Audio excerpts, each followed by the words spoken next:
بسم الله الرحمن الرحيم. إن الذين آمنوا وعملوا الصالحات كانت لهم جنات الفردوس نزلا. إلهنا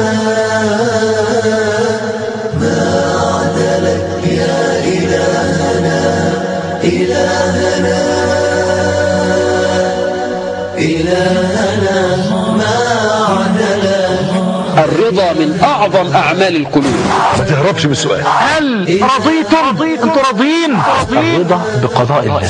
ولا تمدن عينيك إلى ما متعنا به أزواجا منهم زهرة الحياة الدنيا لنفتنهم فيه ورزق ربك خير وأبقى. ارضى بما قسم الله لك، تكن أغنى الناس. ليس الغنى عن كثرة المال والعرض، ولكن الغنى غنى النفس. أسعد لحظات الدنيا إن أنت تكون راضي عن حياتك، راضي عن ربك أولا.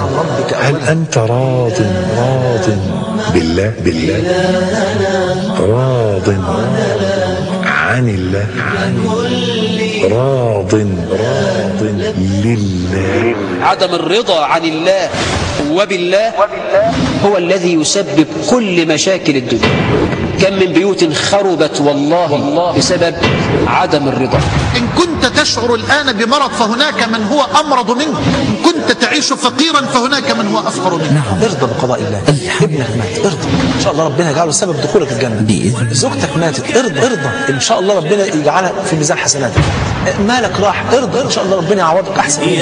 قول الحمد لله. الحمد لله، ده أنت في نعيم. الحمد لله. فلوس إيه؟ ما أعطلك. إذا رضي العبد بما فرضه الله عليه وبما أعطاه الله له وقنع به، له جزاء عند الله سبحانه وتعالى. هي القناعة، لبيك هي القناعة فالزمها تكن ملكا.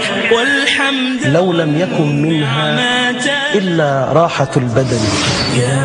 وانظر لمن ملك الدنيا بأجمعها، هل راح منها بغير القطن والكفن؟